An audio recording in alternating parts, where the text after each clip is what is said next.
Bonjour à tous et bienvenue à cette vidéo complément à la formation Sécurité 101 de Découvre Bitcoin sur l'Académie. Alors je suis avec Renaud, expert professionnel en cybersécurité, pour apporter quelques compléments de discussion et d'approfondissement suite à la formation Sécurité 101 disponible sur l'Académie. Donc bonjour Renaud. Bonjour. Je vais te laisser te présenter et puis après on va commencer un petit peu nos sujets de discussion d'aujourd'hui suite à la formation. Très bien. Alors, je suis René Hufschitz, expert en cybersécurité, chercheur, formateur. Je m'intéresse beaucoup à la sécurité des protocoles et à la sécurité des objets connectés. Et j'ai été invité par Roxy pour participer à la formation Sécu 101 et vous apporter quelques éclaircissements sur l'hygiène numérique. Voilà, merci Renaud. Donc moi, vous me connaissez souvent sous le nom de Pantamis sur les réseaux sociaux et je suis docteur en mathématiques appliquées et j'ai fait un doctorat qui portait notamment sur les mathématiques appliquées à l'informatique. Donc j'ai quelques connaissances et j'ai aussi été invité par Roxy pour présenter un petit peu cette formation de Sécu 101. Donc dans cette formation, on a énormément discuté des gestionnaires de mots de passe. Et donc, on a trouvé trois aspects dans le gestionnaire de mots de passe qui étaient importants: la génération des mots de passe, la modification de ces mots de passe et notamment compléter les mots de passe sur les sites web. Et donc, moi, une première question que je me pose, c'est: faut-il utiliser des extensions sur le navigateur pour permettre de remplir automatiquement les mots de passe sur les sites web? Alors c'est vrai que ça peut être commode d'utiliser une extension à KeePass qui permet de prolonger le fonctionnement de KeePass dans le navigateur. Ceci dit, il y a eu plusieurs vulnérabilités par le passé qui permettaient de faire compléter votre mot de passe sur le mauvais site en trompant simplement le site d'origine du navigateur, en faisant croire à l'extension qu'on était sur le bon site alors qu'on était sur un site de phishing par exemple, et de lui faire saisir le mot de passe en automatique. C'est clairement pas quelque chose que je conseille et que d'ailleurs je n'utilise pas. Je préfère avoir la main sur le KeePass et simplement je fais un copier-coller du coffre-fort de mot de passe vers le site quand j'ai besoin de l'utiliser. C'est suffisamment déjà pratique.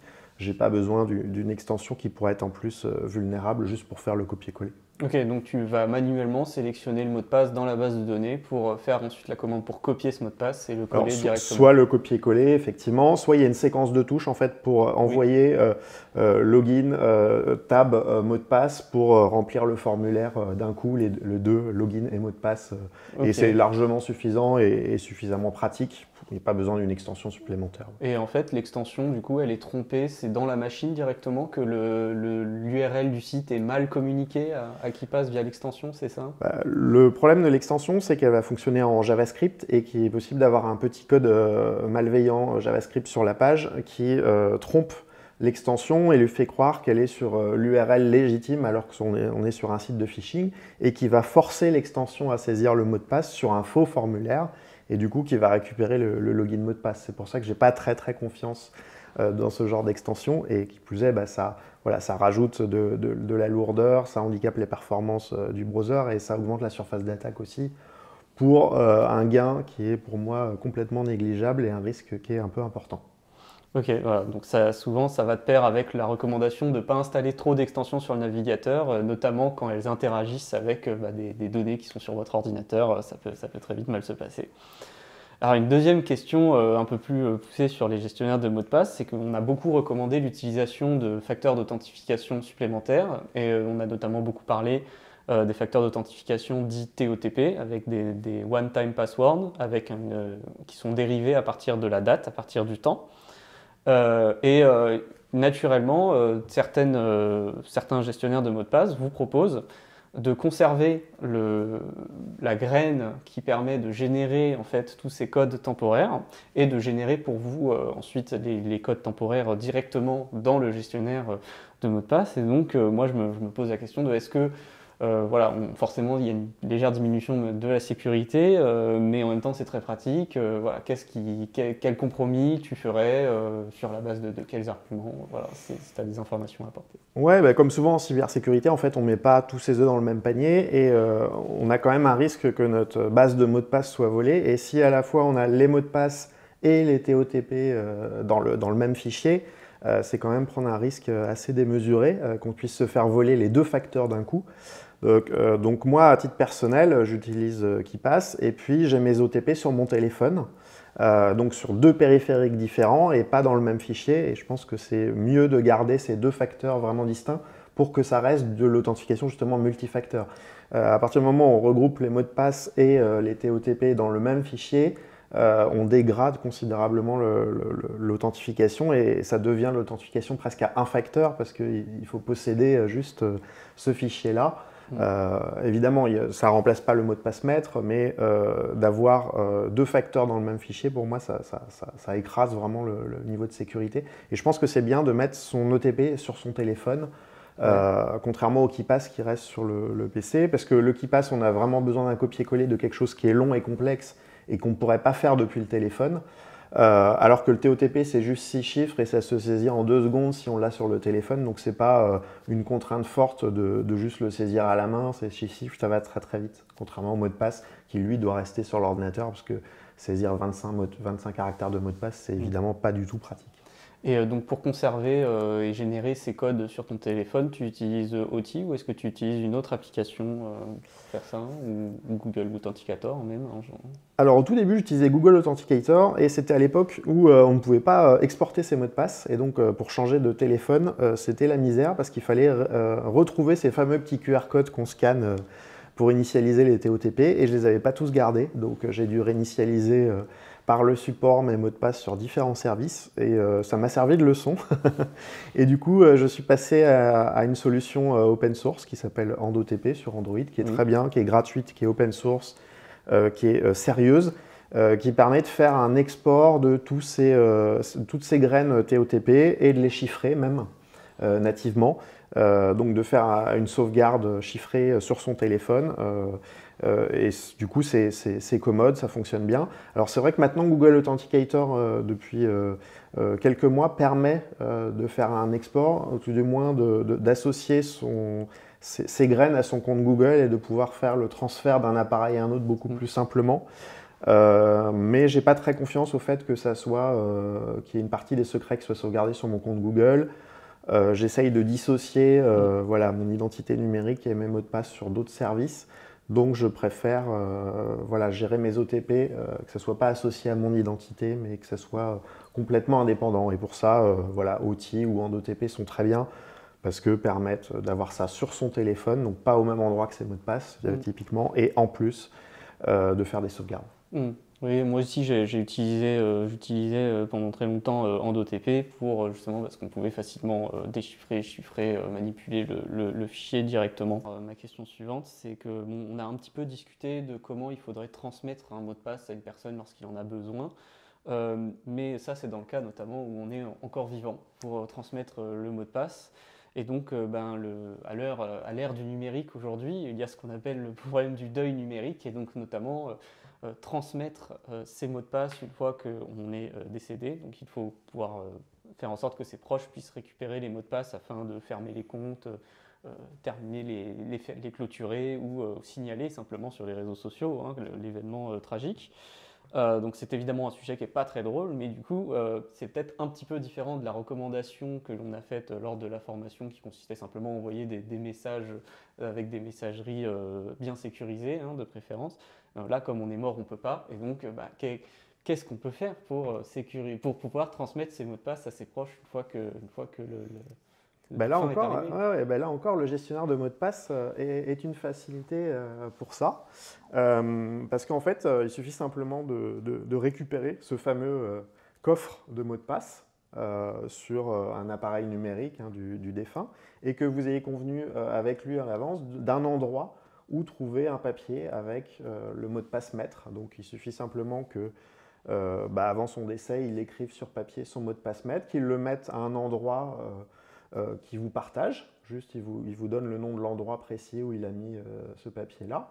Et une fois qu'il est décédé,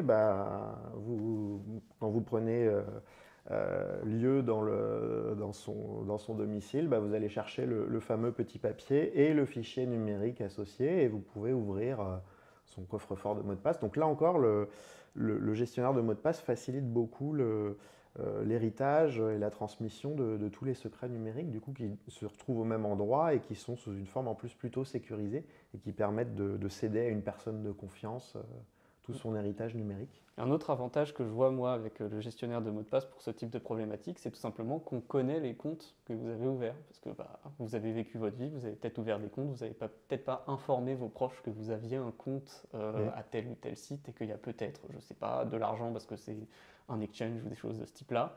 Et donc c'est très pratique d'avoir un gestionnaire parce que le gestionnaire, en plus de conserver les mots de passe, il conserve aussi les comptes, les sites. Donc c'est très pratique. Et puis on peut choisir de fermer ou non certains des comptes. On peut choisir de éventuellement changer le propriétaire du compte s'il y a quelque chose à garder, changer l'adresse mail du compte pour reprendre la main sur le compte derrière. Donc c'est assez commode effectivement. Voilà. Et je pense aussi que tu recommandes de noter le mot de passe maître sur un papier. Je pense que certaines personnes peuvent être surprises de ce type de recommandation, puisque je pense qu'il y a eu une période où on faisait un peu la chasse aux sorcières au mot de passe écrit sur des post-it. Donc évidemment, écrire le mot de passe sur un post-it que vous apposez directement sur l'ordinateur, c'est peut-être pas la bonne idée. Le faire alors qu'il est exposé à une caméra, c'est pareil. Il ne faut pas exposer votre mot de passe maître à une caméra. Mais l'écrire sur un papier qui est ensuite placé dans un endroit bien fermé, pas à la vue de tout le monde et dans un endroit où il ne risque pas de se faire voler, c'est pas forcément une mauvaise approche. Hein. On sait tous qu'on peut être faillible sur retenir Voilà, il un faut mot le de passe. dissimuler à un endroit effectivement un petit peu caché. Et puis dès lors que de toute façon on a notre disque dur qui est chiffré, l'ordinateur qui est verrouillé, en fait il n'est pas utilisable tel quel, même si quelqu'un vient cambrioler le domicile. Il n'aura pas et le mot de passe maître et le coffre-fort à mot de passe disponible. Donc c'est réservé aux gens de confiance, aux gens de la même famille, voilà, aux proches. Et donc il n'y a pas trop de risques à ce niveau-là, même s'il y a un cambriolage dans le domicile. Voilà, ça dépend, comme on le voit, ça dépend aussi du modèle de menace. Évidemment que si vous ne faites pas confiance aux proches qui sont dans l'endroit où vous comptez conserver le petit papier, ce n'est pas vraiment une bonne idée, en revanche. Donc voilà, il faut comprendre le contexte aussi qui va avec. Et pour finir sur les mots de passe, je pense qu'il faut briser, il faut crever l'abcès. Faut-il tuer les mots de passe? Est-ce que les mots de passe sont un moyen d'identification pérenne? Parce que le mot de passe a plein de défauts puisqu'il est transmis pour la vérification, pour l'authentification, il est transmis à la personne qui vous demande le mot de passe, donc elle connaît votre mot de passe et cette transmission, elle peut être dangereuse. Voilà. Donc le mot de passe, ça n'a pas l'air d'être la meilleure solution. À côté de ça, les personnes qui sont dans Bitcoin connaissent bien la signature numérique. On a parlé de signature aussi pour ce qui est de l'authentification avec un facteur physique. Donc les mots de passe, bon voilà, ça a l'air has-been, hein, c'est encore un vieux système qui nous reste dans les mains, les vieilles habitudes. Alors faut-il arrêter avec les mots de passe? Est-ce qu'on est condamné à garder des mots de passe alors que ça a l'air quand même d'avoir beaucoup d'inconvénients? Comment tu vois un peu les choses, soit dans un monde réaliste, soit dans un monde très utopique où les gens arrivent à appliquer toutes les consignes de sécurité correctement, ce qui est complètement irréaliste, hein, mais voilà, quel est ton avis sur la question de faut-il tuer les mots de passe? Alors se débarrasser des mots de passe, c'est un très très vieux sujet, hein, parce que l'ancien président de Microsoft, Bill Gates, avait dit il avait dit ça dans les années 90, mais qu'à l'aube des années 2000, il n'y aurait plus aucun mot de passe sous Windows. Il a répété ça il y a moins d'un an. Donc comme quoi le sujet est toujours d'actualité 20 ans après. Mais très clairement, on se dirige lentement vers une fin des mots de passe. En fait, il y a quand même les grands GAFAM, alors je pense notamment à Microsoft et Apple, qui ont proposé plusieurs alternatives récemment. Alors il y a Apple qui était parti à fond sur la biométrie avec Face ID notamment, Oui. et Google, lui, qui avait choisi une autre alternative qui était plutôt les tokens hardware. Et chacun, du coup, avait dit c'est la fin des mots de passe parce que moi j'ai une solution. Au final, Apple s'est rendu compte que la biométrie, c'était pas idéal pour pas mal de raisons, accidents de la vie, problématiques de réutilisation des informations biométriques, etc., etc. Et là, on commence à avoir en fait deux alternatives sérieuses qui émergent. Donc effectivement, les authentifications matérielles, de type clé USB, notamment avec des normes. Alors FIDO, c'est déjà un premier pas, mais il y a même WebAuthn qui vont un peu plus loin, où là on a une protection totale même contre le phishing, effectivement avec un challenge qui dépend du site web sur lequel on se connecte, et donc là c'est même la fin du phishing en plus de la fin du mot de passe, donc ça serait plutôt une très bonne idée d'aller là-dessus. Par contre il y a un petit inconvénient, c'est qu'il y a quand même un tiers de confiance qui est le fabricant matériel.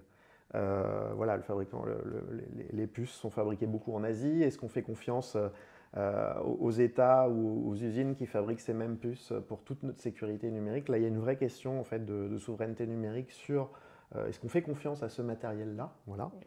Donc il y a un vrai sujet là-dessus. Donc ça, c'est la première alternative, mais qui est quand même très sérieuse et qui commence à être pas mal utilisée, hein, les clés d'authentification hardware. Et puis il y a une deuxième piste qui est beaucoup plus récente, pour le coup, et qui nécessiterait pas forcément de faire confiance à du hardware, qui est le standard Passkeys. Donc Passkeys qui a été initié à la fois par Apple et par Microsoft, et qui est supporté aussi par Google. Donc ça fait 3 gros acteurs là-dessus. L'idée, c'est de remplacer tous les mots de passe par des clés aléatoires, donc qui sont générées vraiment proprement pour le coup. Donc des choses qui sont parfaites au niveau aléa. Et ensuite de chiffrer ces mêmes clés aléatoires avec un facteur qui est local, donc qui peut être biométrique ou un mot de passe, et de synchroniser ça avec un compte de service, donc type iCloud ou type Google. Et l'idée, c'est d'avoir son portefeuille de mots de passe directement chez un provider, mais chiffré avec un élément qui est local. Donc typiquement empreinte digitale ou code PIN. Donc du coup, l'hébergeur n'a pas accès aux secrets. Les secrets sont fabriqués parfaitement, parce qu'il ne s'agit pas de mots de passe, mais de clés de 128 bits, donc ils ont une sécurité suffisante. Et surtout, il n'y a plus aucun mot de passe. Donc Chrome, par exemple, le gère. Chrome et Safari, maintenant, le gèrent nativement dans les dernières versions. Et c'est assez surprenant parce qu'il n'y a plus besoin de mot de passe pour les sites qui sont compatibles. Alors par contre, il faut que les sites se mettent à jour parce qu'évidemment, ça va nécessiter un gros effort. Mais sur les sites qui sont compatibles, on vous demande juste votre facteur d'authentification principal de votre téléphone, donc soit un code PIN, soit de la biométrie. Et derrière, qu'est-ce que ça fait? Ça va chercher le secret chiffré chez votre provider, donc qui peut être Google ou Apple. Ça le déchiffre localement et ça ensuite répond à un challenge avec le site sur lequel il y a authentification. Donc on a un très très bon niveau de sécurité, on n'a plus les lourdeurs du mot de passe, on n'a plus de problématique de coffre-fort de mot de passe, parce qu'en fait ce coffre-fort, c'est un hébergeur, mais c'est un hébergeur qui n'a pas les secrets complets pour déchiffrer ces mots de passe, qui sont d'ailleurs plus des clés maintenant que des mots de passe, hein, d'où le terme passkeys. Donc c'est une très bonne alternative qui gère la synchronisation, qui gère l'absence maintenant de coffre-fort de mot de passe, parce que c'est un peu transparent, mais qui nécessite un provider. Et par contre, la question qu'on peut se poser, c'est si le provider il a un dysfonctionnement informatique, on n'a plus accès à ces passkeys et donc on peut plus se loguer nulle part. Donc ça, c'est un vrai problème. C'est le problème de disponibilité. On a un problème de disponibilité important. On n'a plus les problèmes de confidentialité, de lourdeur du mot de passe, de saisie du mot de passe sur chaque site, de synchronisation, de backup de ces mots de passe. Mais voilà, la disponibilité, quid de la disponibilité. Donc il faudra que les géants de l'Internet proposent des systèmes pour assurer la disponibilité parce que du coup, il n'y a pas de décentralisation je trouve que c'est très analogue. Je trouve que c'est très analogue au problème de la censure en fait, une sorte de censure qui peut être technique ou juste Google vous a identifié comme je sais pas, il a plus envie de vous donner vos identifiants, vos moyens de vous identifier et du coup c'est une sorte donc, plutôt bien sécurisé, plutôt pratique pour l'utilisateur, mais quid de la disponibilité le jour où il y a des pannes? On constate quand même qu'une fois par an, il y a des pannes chez Apple, chez Microsoft, etc. Et quand on n'a plus accès à aucun service, ça peut être très handicapant. Voilà, c'est un petit peu l'autre face de la pièce quand on a parlé du jeton hardware, qui est l'attaque via le fabricant du hardware, où on a une confiance dans le fabricant du hardware. Là, c'est la confiance dans la disponibilité de l'hébergeur. Après, il y aurait des systèmes, l'authentification Lightning, par exemple, LNURL haute, qui sont très intéressants parce que du coup, qui ne dépendent plus d'un tiers. Donc là, l'idée, c'est de faire l'authentification directement sur le service donné, c'est-à-dire que si le service derrière lequel on s'authentifie est up, du coup, il est aussi capable de vous authentifier et de ne plus dépendre d'un tiers pour faire l'authentification. Donc là, il y a un intérêt certain, c'est qu'on est sûr que la vérification de l'authentification dépend du fait que le service soit live derrière. et on n'a plus de contraintes liées à un tiers ou de single point of failure qui ferait que si un intermédiaire est down, on ne peut plus s'authentifier nulle part. Ce qui est d'ailleurs le cas aujourd'hui, par exemple, si on fait du SSO avec Google, si on utilise le SSO Google sur différents services, le jour où Google ne marche pas, on ne peut plus s'authentifier sur les services tiers. Le SSO, c'est le fameux connectez-vous avec Google voilà, sur SSO, les sites. C'est single sign-on, on se connecte à un endroit et ensuite on utilise cet accès, ce compte-là à différents endroits. Et on a déjà ce problème-là donc avec les SSO des géants de l'Internet, le SSO Facebook, le SSO Google, le SSO Twitter, par exemple, qu'on retrouve à différents endroits. C'est pratique, mais voilà, le problème, il est quand il y a de la censure ou quand il y a de l'indispo, on a accès à plus rien. Donc peut-être remettre l'authentification quand même côté fournisseur de services, mais par contre, ne pas lui donner l'information parce qu'il peut être source d'une attaque, il peut faire fuiter l'attaque, donc ne pas lui donner trop d'informations, pas avoir à lui donner son adresse mail, son adresse postale, son numéro de téléphone, sa date de naissance, etc. Parce que il y a plein de services, ce n'est pas des professionnels de l'informatique ou de la cybersécurité, donc ils peuvent se faire attaquer et la donnée peut fuiter. Donc l'idée, c'est de collecter le minimum d'informations et de permettre l'authentification directement sur ce service-là. Et une solution assez élégante, c'est quand même l'authentification Lightning, qui génère un identifiant différent par service, qui ne nécessite pas de données d'adresse mail ou d'informations nominatives, donc il n'y a aucune information nominative nécessaire, il n'y a pas de dépendance à un tiers, et en plus il n'y a pas de rapprochement possible marketingment parlant, même s'il y a une fuite de données, on ne sait pas que vous avez un compte à la fois sur le site X et sur le site Y, parce que ce n'est pas le même identifiant. En fait. Ouais. Donc ça résout pas mal de problèmes, y compris de disponibilité là, cette fois-ci. Oui, c'est qu'on voit que dans Bitcoin, on est très en avance sur ces sujets-là, forcément, puisque c'est l'esprit de cypherpunk aussi, je pense que ça va avec ce que tu dis, donner le moins de données possible quand c'est pas nécessaire. Moi, il y a aussi une perspective que j'ai, c'est sur les identités décentralisées qui remplaceraient un petit peu l'équivalent du SSO, mais en ayant contrôle finalement de l'identifié, de l'identifiant du token, de ne pas le donner à Google et de dépendre de Google pour ce type d'authentification. Et bon, ça c'est très poussé, c'est encore très jeune tous ces projets d'identité décentralisée, mais voilà, c'est une application intéressante de Bitcoin encore une fois, peut-être pour apporter une solution. C'est très jeune et on manque encore de normalisation et de standards, donc il y a beaucoup de systèmes qui existent avec leurs avantages et inconvénients, mais pour l'instant il n'y a pas encore d'accord majoritaire ou de convergence et c'est trop disparate et trop peu utilisé pour l'instant, mais c'est quelque chose à suivre dans les évolutions effectivement de l'authentification et dans le futur remplacement du mot de passe. Oui. Ouais, on a vu différents acteurs tour à tour prendre le lead sur ce sujet-là. Pendant une période, c'était Microsoft avec Aion, puis aujourd'hui, c'est peut-être Jacques Dorsey avec le fameux Web 5. Voilà, c'est un sujet pour très, très idéal pour dans très longtemps, mais voilà, pour dire que le sujet peut encore être creusé pendant pas mal de temps et que des gens très intelligents travaillent dessus. Je pense que là, on a bien discuté, on a pu approfondir sur les mots de passe. On va pouvoir repasser à des problématiques plus de comment utiliser son ordinateur. Et donc, une première chose que je trouvais intéressante, c'est l'utilisation de gestionnaires de paquets pour l'installation de logiciels. Voilà, on parle souvent dans le milieu de Bitcoin de bien vérifier la signature des programmes. En fait, ça ne s'applique pas que au logiciel Bitcoin. Et donc, voilà, qu'est-ce que tu aurais à dire sur les solutions qui existent pour faciliter, pour faire en sorte que monsieur tout le monde puisse vérifier qu'il télécharge et fait exécuter des programmes authentiques.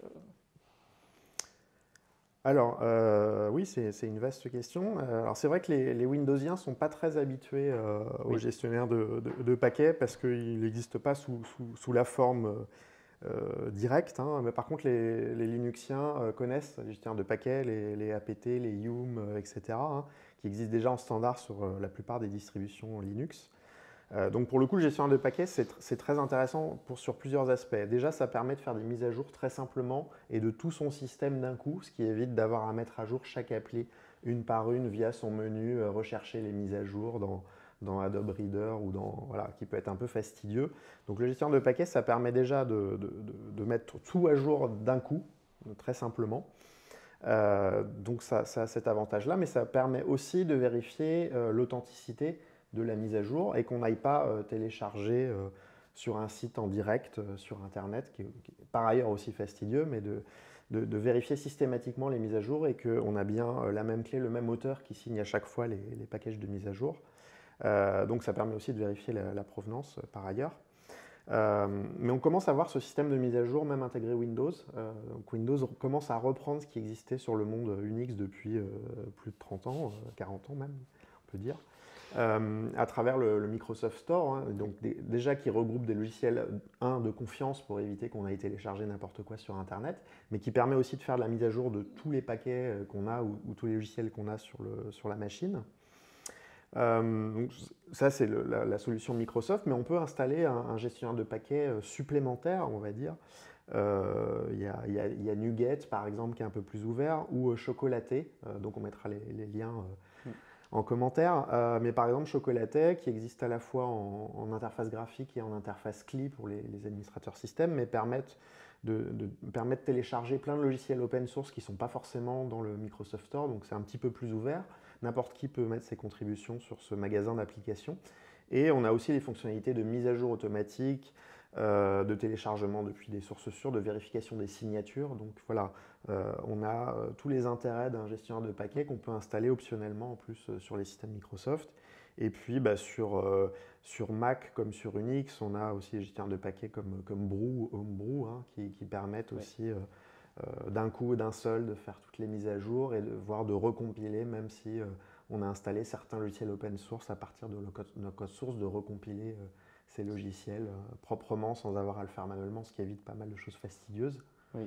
Oui, parce que je trouve que voilà, ça fait longtemps que sur Windows, on télécharge à la mano, j'ai envie de dire, les logiciels depuis SourceForge ou des choses comme sur ça. plein de sites internet qui changent à chaque fois, tous les 3 ans, donc il faut se tenir à jour, aller chercher le site de l'éditeur. Voilà, donc c'est un gros vecteur d'attaque, hein, certainement, donc c'est bien qui pousse enfin sur des solutions sur Windows pour avoir de gestionnaire de paquets. Puisque ça fait la vérification des signatures PGP, toutes ces choses-là en tâche de fond. Donc ça garantit quand même énormément de choses. Hein. Donc si vous pouvez installer un logiciel avec un gestionnaire de paquets, faites-le, parce qu'au moins vous êtes sûr que si c'est du code malveillant, il a été volontairement mis là par le développeur, donc on pourra toujours se retourner contre lui, au moins c'est déjà ça, quoi. Voilà, donc ça c'était un premier aspect sur la gestion de sa machine. Et il y a une chose aussi qu'on n'a pas beaucoup discuté dans la formation sur la sécurité, c'est l'utilisation du DNS. Donc par exemple, tu as dit que le FIDO, c'est aujourd'hui très sûr d'utilisation parce qu'il utilise l'URL du site. Et donc les URL de site sont transformées en adresse IP via ce qu'on appelle les name servers, les Decentralized Name Servers, donc DNS. Donc DNS, c'est un protocole pour transformer ces noms en adresse IP. Et donc on fait confiance quelque part au DNS hein, dans FIDO, mais voilà, aujourd'hui, quel est un peu l'état de DNS? Est-ce qu'il y a encore beaucoup d'attaques en utilisant les serveurs DNS? Est-ce qu'on peut encore espionner les gens avec? Est-ce que tu as une recommandation de certains DNS à utiliser? Parce que voilà, on va voir, n'utilisez pas le DNS de votre fournisseur d'accès Internet. Mais du coup, lequel faut utiliser? Voilà, qu'est-ce que tu peux recommander à ce niveau-là? Alors DNS, effectivement, ce sont les serveurs qui sont relativement centralisés, puisque des DNS de l'Internet racine, je crois qu'il y en a 13 hein, dans le monde ou quelque chose comme ça. Donc c'est des choses qui sont très centralisées et qui sont majoritairement en plus contrôlées par les Américains, comme la plupart de l'infrastructure Internet, l'affectation des adresses IP notamment, par l'ICANN. Donc c'est des choses qui sont quand même malgré tout très centralisées. Le serveur DNS est très soumis à la censure. Il faut savoir que quand il y a des sites qui sont interdits dans tous les pays.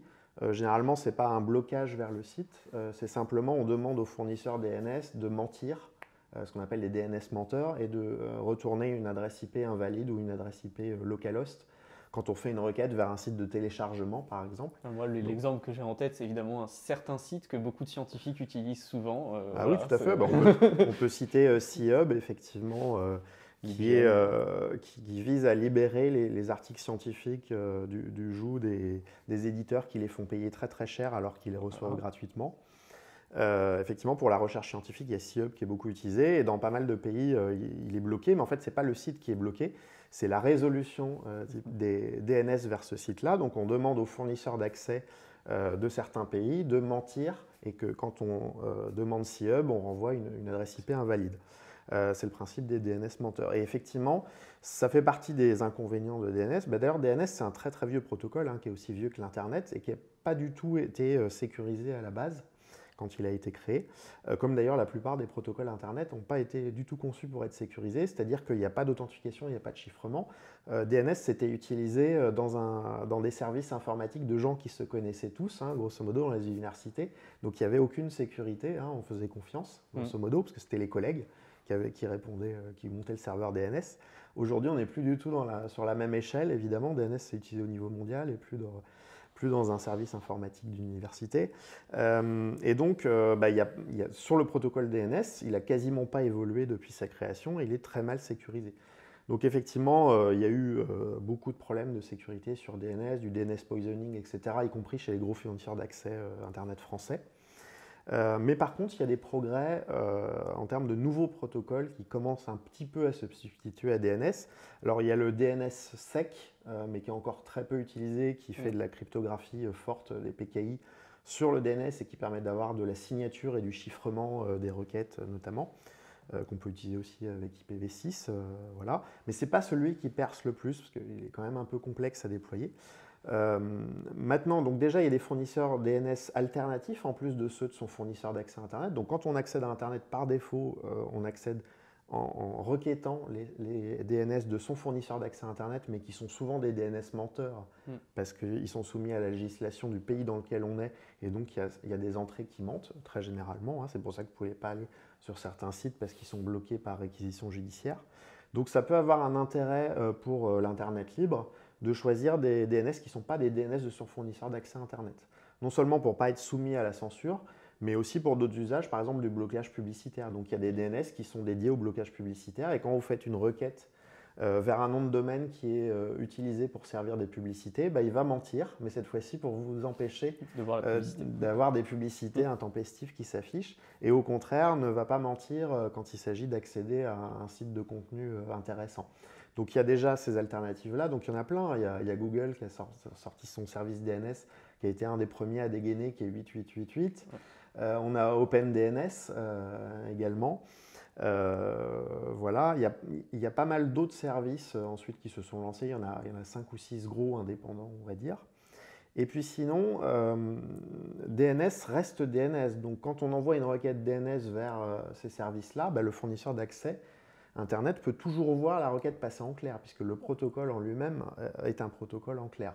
Donc si on veut aller un peu plus loin dans la vie privée et que le fournisseur d'accès Internet ne puisse pas voir qu'est-ce qu'on requête sur Internet précisément, il y a maintenant ce qu'on appelle le DOH, ou le DOT, qui est du DNS over HTTP ou DNS over TLS, et qui en fait va utiliser des connexions HTTPS pour aller faire des requêtes DNS. Donc en fait, on va monter un tunnel TLS, et on va demander en fait à un site web de faire des requêtes à notre place, ce qui permet en fait de cacher ces requêtes à notre fournisseur d'accès, mais aussi à quelqu'un qui voudrait empoisonner les réponses en répondant par exemple plus vite que le fournisseur d'accès Internet, qui pourrait nous rediriger vers un site malveillant. Donc ça protège aussi la navigation, ça ajoute de la vie privée.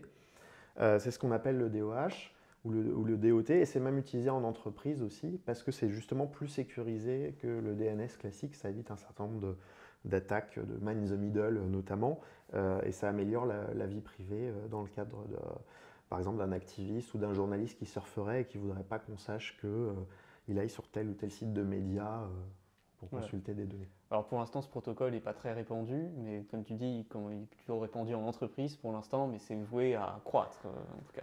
Alors maintenant, Windows le supporte nativement, hein, donc DOT est activé dans Windows, est activé dans Android, est activé sur iPhone, hein, de ce que je sais, donc il est compatible avec la plupart des systèmes d'exploitation. Et du coup, pour l'utiliser, qu'est-ce qu'il faut faire Simplement, au lieu de saisir une adresse IP, ça va être un hostname qu'il va falloir saisir. Un hostname qui correspond à un hostname TLS. Donc comme un site web, en fait, ça va se connecter à un site web plutôt qu'une adresse IP. Et ça va être un hostname du type dns.provider.com. Et ça va ouvrir une connexion HTTPS vers ce provider-là et lui envoyer toutes ces résolutions de nom. Au lieu de passer en UDP, on va passer en HTTPS. Donc dès aujourd'hui, on peut déjà rentrer dans ces paramètres DNS à la place de mettre une adresse IP classique. On peut mettre ce type de choses. Un hostname, DOT ou DOH. Il faut chercher sur Internet pour trouver il y a des fournisseurs les gratuits. URL. Ça pour en mettre un certain nombre en commentaire. Et comme ça, vous pouvez chiffrer la connexion au DNS. Comme ça, on ne sait pas.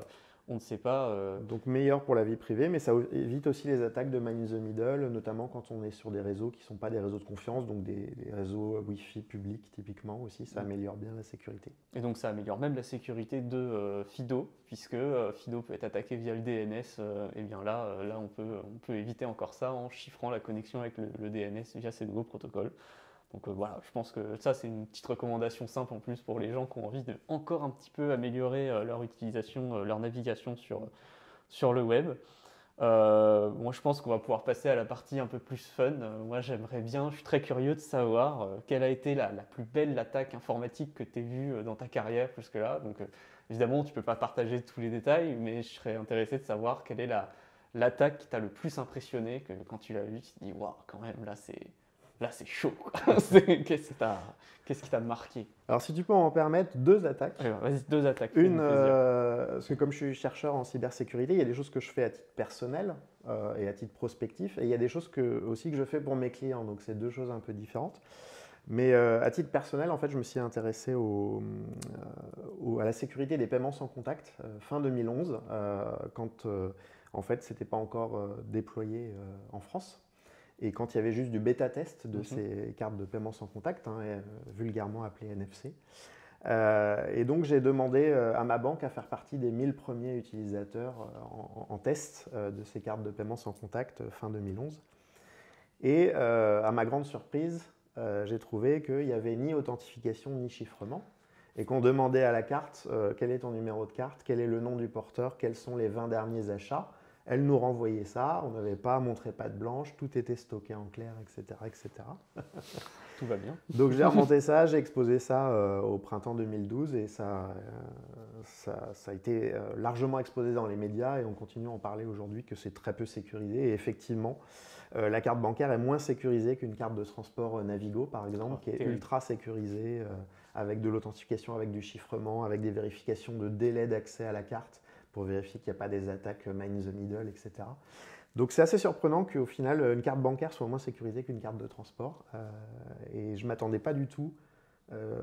En fait, je m'attendais à avoir trouvé une faille, mais en fait, c'est vraiment comme ça que ça fonctionne. Et j'ai demandé à mes collègues, est-ce que vous ne pouvez pas regarder? Parce que j'ai l'impression d'être dans une dimension parallèle ou d'avoir fait un truc qu'il ne fallait pas. Et non, j'ai accès tout en clair, il n'y a aucune authentification, il n'y a rien. Donc voilà.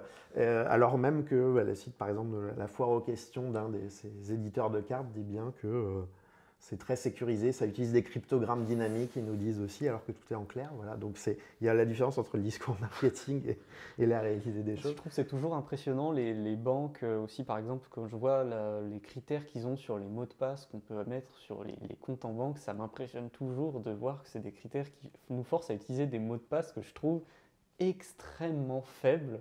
Je trouve ça absurde de me dire que mon compte Google est beaucoup mieux sécurisé. On est toujours sur des mots de passe numériques à 6-7 chiffres, effectivement, à éviter les caractères spéciaux ou autres. Effectivement, les critères sont discutables. On ne peut pas forcément le rentrer dans le clavier. Des fois, il faut cliquer à la place. Alors, je ne sais pas si ça donne vraiment de la sécurité. J'ai quand même pas l'impression, mais c'est assez impressionnant de voir que les banques, alors pourtant ça nous paraît être vraiment un point critique quand même de notre vie. Et à propos de banque, ma deuxième anecdote, donc, qui est chez un client cette fois-ci, qui n'était pas une recherche que j'ai faite moi-même, c'était un grand groupe bancaire français. Alors je ne peux évidemment pas le citer, mais qui a sorti il y a quelques années son service de coffre-fort en ligne, comme la plupart des banques aussi, qui vous permettent de stocker vos fichiers importants, votre état civil, vos factures, votre carte d'identité, tous vos documents importants, vos fiches de paye, etc. Dans un espace qui est dit sécurisé, en tout cas, et garanti par votre banque avec une sécurité bancaire. Donc beaucoup de banques ont sorti ce type de service. Et là, ils nous faisaient auditer ce service-là, puisqu'ils voulaient le sortir pour le grand public.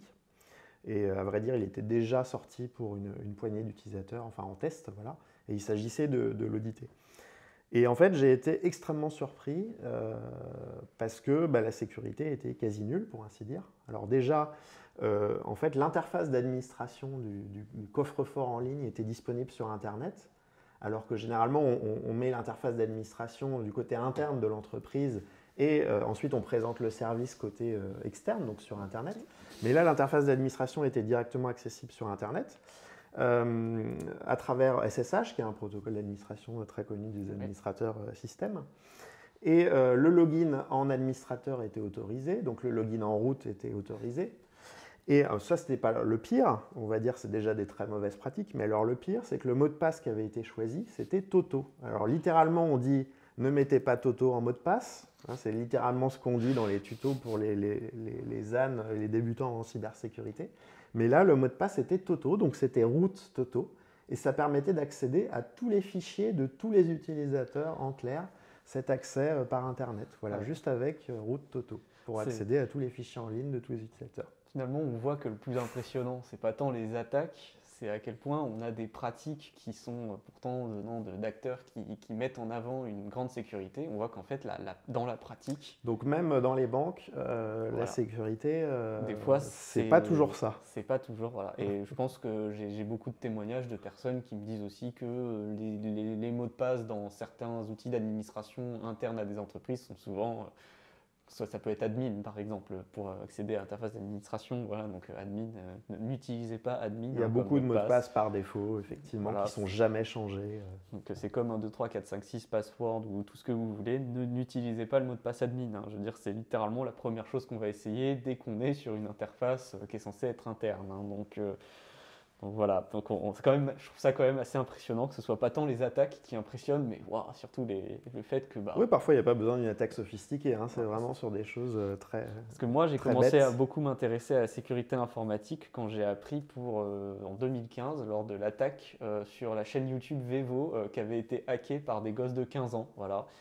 Pourquoi ? Parce que un employé réutilisait ses mots de passe, et notamment sur son compte GitHub, et donc ils avaient pu, en essayant d'utiliser un des mots de passe qui avait fuité, qu'il avait utilisé ailleurs, ils ont pu accéder à son compte GitHub, et évidemment les mots de passe administrateurs de la chaîne YouTube étaient littéralement écrits dans le code source du dépôt privé de l'entreprise dans lequel était cet employé. Et il y a des choses qu'on voit très souvent à propos de vidéos, il y a très souvent des vidéos de journalistes qui filment dans les entreprises, et on voit à l'arrière-plan un post-it avec un mot de passe Wi-Fi ou un mot de passe d'ordinateur sur l'écran collé dans l'entreprise. Et il y a eu plusieurs attaques d'entreprises qui se sont faites comme ça parce qu'il y avait une séquence d'un journaliste qui était passé au JT de 20h qui montrait le mot de passe de l'entreprise, et il y a des gens qui en ont profité simplement. Donc l'attaque n'est pas forcément sophistiquée, encore une fois. Voilà, c'est souvent l'attaque sociale, un peu ciblée. On voit que c'est pas très compliqué en fait, hein, suffit d'essayer et puis on y arrive. Hein. C'est souvent la faille, elle est souvent entre la chaise et le clavier. Hein. C'est un petit peu ce qu'on dit en général. Et on aura beau mettre tous les beaux systèmes que l'on veut, si on ne réfléchit pas à comment faire pour que les personnes le prennent en main vraiment, c'est pour ça qu'on a parlé de tuer les mots de passe, hein, d'ailleurs, on voit que ça ne marche pas, quoi. Bon, et pour finir, je sais que tu aimes beaucoup le protocole Nostr, qui est un protocole qui fait beaucoup parler de lui dans le monde de Bitcoin, qui a l'air de promettre beaucoup de choses. Alors voilà, comment t'en parlerais à propos de sa sécurité, de ton utilisation actuelle, et comment tu vois l'avenir de ce protocole, dans quoi il va disrupter, comme on aime bien dire dans le marketing. Alors Nostr est beaucoup apprécié par les bitcoiners, qui s'en servent avant tout comme réseau social. Mais ce n'est pas qu'un réseau social. C'est un peu limitant de dire que c'est un réseau social. Nostr, c'est un protocole à la base, et on peut faire passer ce qu'on veut sur ce protocole-là. Mais ce qui est intéressant avec Nostr, c'est l'aspect décentralisé. Donc ça a un gros intérêt pour les réseaux sociaux, à l'ère effectivement des questionnants sur la censure, les fake news qu'il peut y avoir sur Twitter, des censures qui sont parfois arbitraires, parce que tel ou tel président n'aime pas telle ou telle orientation, ou n'aime pas les critiques que peuvent formuler certains opposants. Voilà, donc il y a un vrai problème de censure sur Internet. Et Nostr est intéressant pour la décentralisation qu'il apporte. Et effectivement, un des usages qui peut être intéressant, c'est de faire du réseau social dessus, qui soit un petit peu libre de toute censure, notamment arbitraire, et qui permettent très rapidement de se mettre en relation avec des personnes qui ont les mêmes centres d'intérêt, les mêmes sujets de discussion ou autres. Donc Noster, c'est intéressant parce qu'on a réussi en à peine 2 mois à recréer un mini Twitter. Oui. Et moi j'aime beaucoup du coup le réseau, bien qu'il y ait essentiellement que des bitcoiners, donc ça Oui. parle surtout de bitcoin, mais j'aimerais qu'à terme on puisse parler de tous les sujets possibles et imaginables et que ce ne soit pas un réseau que où on parle bitcoin. Mais c'est super intéressant dans le sens où il n'y a pas de censure, il y a une très grande liberté. Et il y a aussi une liberté de développer très facilement dessus. Parce que l'intérêt d'un réseau décentralisé, c'est qu'en fait, il y a le réseau et il y a le client qui accède au réseau. Donc en fait, il y a plein de gens qui ont développé leurs propres clients pour accéder au réseau, avec leur façon de voir le monde, leurs fonctionnalités souhaitées, la possibilité de partager des formats courts, des formats longs, des vidéos sous un format plutôt qu'un autre. Donc il y a un boom vraiment des développeurs sur les clients de Noster, il y en a une dizaine et ça c'est très, très appréciable. Et les gens ne sont pas habitués encore à ça parce que quand on leur dit Twitter, pour eux le réseau et le site c'est la même chose. Oui. Là en fait on découple les deux, voilà, et on a un réseau qui est toujours le même mais on peut passer sur différents clients selon ses usages. Donc il y a des clients mobiles, il y a des clients desktop. Mais ce qui est quand même intéressant, c'est vraiment l'aspect décentralisation, je reviens là-dessus, qui permettra plein d'autres usages que l'usage réseau social. Et typiquement, là, dans un cadre professionnel, j'utilise Noster, ça peut paraître surprenant, mais pour sécuriser des communications maritimes. Donc, ça n'a rien à voir avec l'usage réseaux sociaux. Mais ça permet, par exemple, de remplacer dans les architectures microservices des échanges de messages entre les différents services de manière asynchrone. Donc plutôt que d'utiliser des protocoles comme MQTT qui ne sont pas très sécurisés et qu'on utilise beaucoup pour les microservices, dans l'architecture microservices, ou des choses comme Celery, des frameworks comme Celery ou autres qui sont pareil, pas très sécurisés et pas très multiplateformes, multi-paradigmes, multi-techno. En fait, moi, l'idée que j'ai eue dans notre usage client, c'est d'utiliser Noster pour sécuriser des communications maritimes et pour avoir différentes zones tampons, en fait, des zones de cache, parce qu'on sait qu'un bateau, typiquement, il n'a pas accès à Internet en permanence. Oui. Et il a une bande passante très limitée, donc il ne peut pas être online en permanence. C'est des accès satellites et avec des zones d'ombre. Donc souvent, on a un accès à Internet qui est plutôt bon près des côtes, et puis au large des côtes, beaucoup moins bon. Et donc, on a eu l'idée de monter une architecture microservice avec tout ce qu'on avait besoin comme fonction de sécuriser et de faire ce tampon, ce cache, cette synchronisation entre le cloud et le navire de manière asynchrone et de manière sécurisée aussi, en faisant de l'authentification des messages, parce que Noster permet la signature électronique de messages. Et donc, on est certain que le message provient bien du bon microservice et qu'il n'y a pas une usurpation qu'un attaquant essaye d'injecter un message sur le bus de circulation des messages. Donc ça, c'est intéressant. C'est des fonctions de sécurité qu'il y a dans Noster et qui manquent un peu, par exemple, à MQTT, où n'importe qui peut envoyer un message et se faire passer pour un service ou un client. Là, on a l'authentification, la signature électronique qui est incluse dans Noster. Par contre, il va manquer certaines fonctions de sécurité. Dans Noster, c'est bien parce qu'on peut envoyer un message privé à quelqu'un et ça sera chiffré. Par contre, les messages de groupe, par exemple, ne sont pas encore chiffrés et sont entièrement en clair. Donc n'importe qui peut se taper l'incruste dans un groupe, écouter tout ce qu'on dit dans un groupe Noster parce qu'il n'y a pas de chiffrement encore. Il y a un NIP, donc une proposition d'amélioration Noster qui est en cours de rédaction là-dessus, mais qui n'est pas encore finalisée. Et donc, pour l'instant, on ne peut pas discuter de manière sécurisée. Et donc, on ne peut pas se substituer à une messagerie sécurisée type Signal ou Telegram ou WhatsApp pour les messages de groupe parce que tout passe vraiment en clair et n'importe qui voit n'importe quoi. Et pour les messages privés, ce qui manquerait, c'est de cacher un petit peu les métadonnées parce que autant quand on discute en one-to-one, les messages sont chiffrés, authentifiés, ça c'est bien. Par contre, on a toutes les métadonnées, on a les dates, heures et on sait précisément qui discute avec qui, puisqu'on a les clés publiques en fait des différents intervenants, donc on voit précisément qui discute avec qui et à quelle fréquence ils s'envoient des messages, et même la taille de leur message qui est conservée, donc on peut essayer de deviner un petit peu l'activité entre deux personnes sur le réseau. Donc il y a des choses à améliorer au niveau de la sécurité Noster, et j'espère que ça fera l'objet de propositions et d'évolution du protocole que je trouve Ça va faire son bout de intéressant. chemin, parce que ça vient à peine de commencer. C'est vrai qu'on assiste à une vraie explosion cambrienne de développement sur Noster, parce que c'est extrêmement simple au fond comme protocole. Effectivement, ça permet déjà beaucoup de choses. Je je trouve que c'est intéressant l'application dont tu parles avec les bateaux, c'est que du coup ils vont se connecter à des relais qui vont faire cache pour les messages avec d'autres bateaux pour pouvoir effectivement se resynchroniser une fois qu'ils ont accès à de l'internet pour demander les messages et avec la signature. Donc, je pense qu'il y a plein d'usages intéressants et en termes de disponibilité aussi c'est intéressant. Oui. Le fait que ça soit décentralisé et qu'on ne soit plus tributaire d'un seul service qui peut tomber en panne. Le fait d'avoir plusieurs relais indépendants, c'est vraiment intéressant avec plusieurs implémentations aussi différentes, comme ça évite des failles de sécurité qui pourraient tout mettre à terre. Un truc qui pourrait être intéressant par exemple lié à Bitcoin, c'est peut-être par exemple les messages d'Oracle qu'il signe pour pouvoir faire en sorte que les personnes puissent exécuter les petits scripts log contracts, par exemple pourraient être diffusés sur Nostr. Ça paraît en tout cas très approprié pour ça, puisqu'on n'a pas besoin de les conserver. Une fois qu'on a fait les transactions, on n'a plus besoin de conserver les messages signés. Voilà, donc il y a certainement beaucoup de choses à promettre sur ce protocole qui est très simple. Pour faire du off-chain, comme on voit avec Cashew, on rajoute encore une couche de privacy sur Lightning et on tokenise en fait les sats sur Lightning et on les envoie sous forme d'ID cash avec Cashew et ces jetons Cashew, on peut les envoyer par Nostr, chiffrés même à son destinataire. Et comme ça, on fait du off the chain, on est doublement off.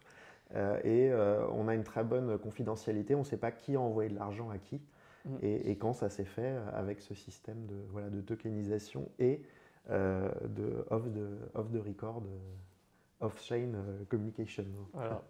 Voilà, donc je pense qu'on a fait, on a bien discuté, on a pu voir un peu les perspectives sur l'identification pour les mots de passe, même sur l'utilisation de sa machine avec l'utilisation des nouveaux protocoles DNS qui sont chiffrés, et puis un petit peu de perspective sur les protocoles aujourd'hui qui commencent à prendre de l'ampleur sur Bitcoin, d'abord pour remplacer Twitter, et puis là on voit qu'on peut faire beaucoup plus, il y a beaucoup plus de choses.